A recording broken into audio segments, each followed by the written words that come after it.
Welcome to my YouTube channel Saraswati commerce academy. तो आज हम करने वाले हैं अपनी मैक्रो इकोनॉमिक्स का आज हम थर्ड चैप्टर डिस्कस करेंगे जिसका नेम है circular flow of income and product. ठीक है, तो अब इस चैप्टर में हम डिस्कस करेंगे अपने मेन कंसेप्ट के बारे में जो हमारा सर्कुलर फ्लो है। अब इस मेन चैप्टर में क्या बातें बताई गई हैं कि इसके अंदर 2 सेक्टर मॉडल है, 3 सेक्टर मॉडल है, 4 सेक्टर मॉडल है। तो हम इस पूरे चैप्टर को इस वीडियो सेशन में जो है कंप्लीट कर देंगे और इसके काफी सारे जो वीडियो सेशन जो हैं, ठीक है, इसके छोटे छोटे सब पार्ट्स भी आपको मिल जाएंगे। तो आपकी विश है कि आप छोटे छोटे अगर सेगमेंट्स में देखना चाहो तो आप उसको छोटे छोटे सेगमेंट्स में भी देख सकते हो वीडियो को, और अगर फुल एक ही वीडियो में देखना चाहो तो इस वीडियो में भी देख सकते हो।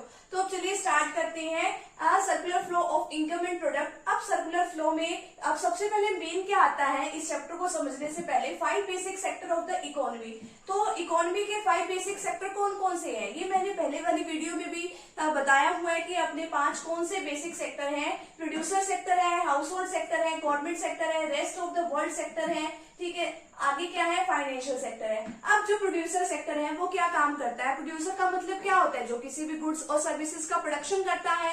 ठीक है, अब उसको जरूरत क्या होती है, अब जो फैक्टर्स जो है प्रोडक्शन करने के लिए, जो उसको लैंड, लेबर, कैपिटल, एंटरप्रेन्योर चाहिए, उसके साथ मिलके वो क्या करेगा, किसी भी गुड्स का वो करेगा, प्रोडक्शन करेगा। ठीक है, अब आगे जो है हाउस होल्ड सेक्टर, जो भी इसने गुड्स और सर्विसेज बनाई उसका कंजम्पशन कौन करेगा, यानी कि उसको यूज कौन करेगा, हाउस होल्ड सेक्टर। ठीक है, इसको हिंदी में गृहस्थ क्षेत्र भी बोलते हैं। आगे क्या है, गवर्नमेंट सेक्टर। गवर्नमेंट क्या काम करती है, अब टैक्सेस देती, टैक्सेस क्या करती है, लोगों से कलेक्ट करती है और लोगों को क्या प्रोवाइड करती है, सब्सिडीज प्रोवाइड करती है, इसको ट्रांसफर पेमेंट्स भी। अब इसमें क्या है, अब ये जो बूढ़े लोग होते हैं, सीनियर सिटीजन होते हैं, उनको जो बुढ़ापा पेंशन मिलती है, वो स्कॉलरशिप वगैरह जो है बच्चों को, वो भी प्रोवाइड कराने का काम करती है, यानी सोशल वेलफेयर का भी काम करती है। और जहां से इसको लगता है कि टैक्सेस लेने हैं मेरे को, वहां से वो टैक्सेस कलेक्ट करती है।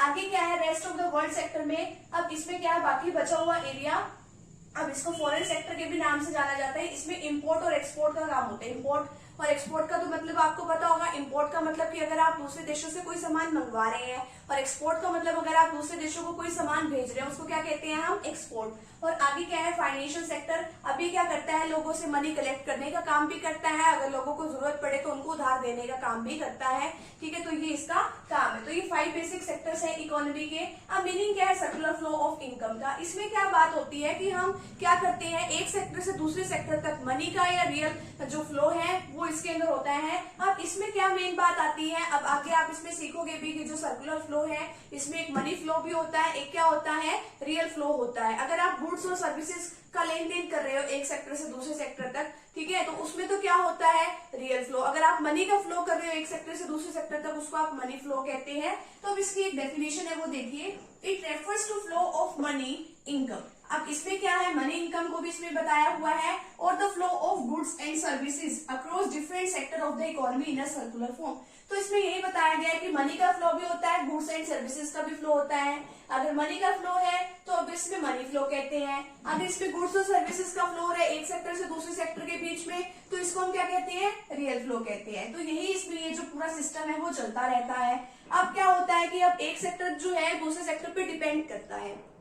अब देखो कि अगर मान लो ये प्रोड्यूसर सेक्टर है, वो हाउस होल्ड सेक्टर पे डिपेंड करता है, क्योंकि इसको क्या चाहिए, लेबर भी तो चाहिए ना काम करने के लिए। वो कहाँ से आएगी, यहीं से तो आएंगी, और बदले में ये क्या करेगा, उसको पेमेंट भी करेगा। ठीक है, अब वो जो इसने पेमेंट करी, अब वो जो इसने पेमेंट इसको करी है, मान लो प्रोड्यूसर ने हाउस होल्ड सेक्टर को पेमेंट करी इसकी सर्विसेज के बदले में, तो अब इसको भी तो कुछ खर्चा करना होगा ना कुछ तो चीजें खरीदनी होगी, तो वो किससे खरीदेगा, इससे। तो इस तरीके से सर्कुलर फ्लो जो है वो चलता रहता है। तो एक दूसरे की रिसीप्ट और दूसरे की पेमेंट जो है वो क्या होती है, इक्वली होती है। अगर मान लो ये इक्वल नहीं है तो मान लो कहीं ना कहीं इसमें कुछ गड़बड़ है। अब आगे क्या है, आगे ये बताया गया है कि 2 sector model, 3 sector model, 4 sector model किस तरीके से बनते हैं।